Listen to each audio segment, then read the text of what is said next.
Welcome to the training for the Pro Cleaner. So what we're going through today is a file that is a bit more complex to clean, and I will show you how to overcome these complications. So I'm starting drag and dropping a file, and once it's loaded, I just click on Pro. You can see here a typical DWG file. A lot of things that are not necessary. So the app is asking you first to select the parts you want to keep. One click, second click, and crop. So I pretty much just select the area I wanted to work with. Now, it's showing you the units, and you can see clearly this unit is wrong. Of course, this will work both in imperial and in metric, depending on the file you upload. Now, I know that if I put in millimeters, this is correct, and so the dimensions are right, and I can confirm. Now I'm inside the app, and I can start to edit.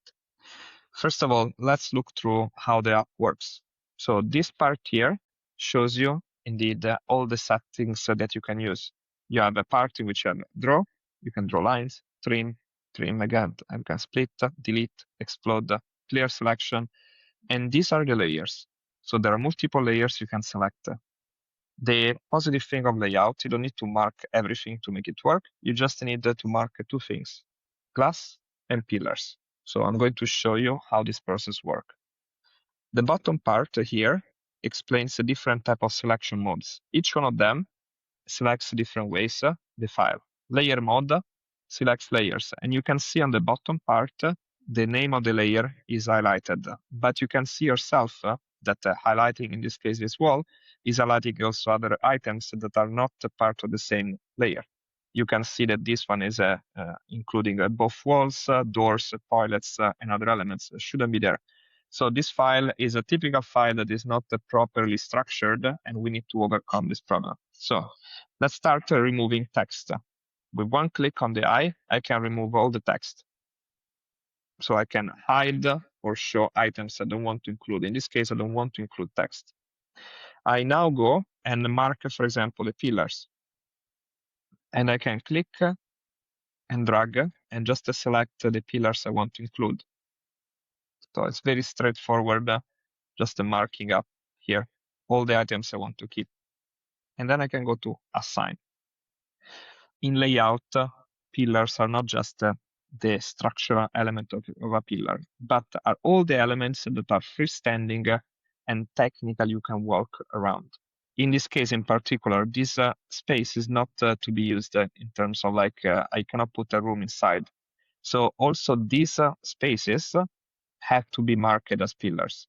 If these were rooms, so specifically space where you want to use for an office, these were just to be left alone. Now I can do the glass. If I go here, it will show you the entirety of the external wall is glass. And even if in theory this could be correct, at the same time it's structurally not correct. So what I will do is like just select an individual line, and it will say, this is quite boring to go one by one to select everything. Well, what you can do is literally click, drag. So I just made one first click, drag, and select the entirety of the line. To deselect some elements, I can just hold the shift, click, drag, and you can see that automatically I pretty much excluded everything that was not necessary, and I can assign this to glass. So in 2 clicks, you pretty much can select the entirety of a facade. I will do the same for the other two. Of course, if you make a mistake, you can do Ctrl-Z. And now, assign, and I marked all the glass. I will show you some common errors on this process. So let's say I think I'm done. I go to the next step. So from labeler to label space, I go to regions. If I click and hold inside, what will happen? This process works exactly as a paint bucket in Photoshop. So it's filling up all the space. But you can see that all this area of lobby and the corridors here will be filled. And wherever is green space means that this space will be considered to place a workstation. We don't want this. So I can click and delete. I recognize that here there is a passage where this flood filling, this paint bucket works and fills the space. So what I can do is like go back, draw, and just draw a simple line that doesn't impact my design and snaps directly to the lines. And now go back and do the filling of a space. And you see that now the area is perfectly adjusted. I see also that there is an error here. There is an item that was not supposed to be included. So I can just select, delete also from the keyboard, and just delete this extra item and just add back. Of course, with time and the usage, this becomes something obvious. You will see immediately what are these things. So you will not think twice about these items. Now, once this part is done, I can also choose to add multiple areas. So let's say you have special rooms you want to include in the generation. In this case, let's say I know that this is not the right side, the right room, but I can just click and hold and add more rooms to the space. And this will generate spaces in the same way. I then click outside to generate the outer part of the building. So I know where the light is coming from. After this, I created all the zones I needed.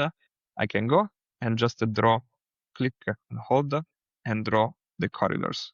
You can see that this process pretty much follows the same flow as we did, for example, in other parts of the app. And I can just quickly snap to the edges of each line. So they snap and they close. I can go drag this here. Now, when it's ready, you can mark as clean. Once the floor is done, I can just click, input the preferences, and just generate, and let the algorithm build the options for me.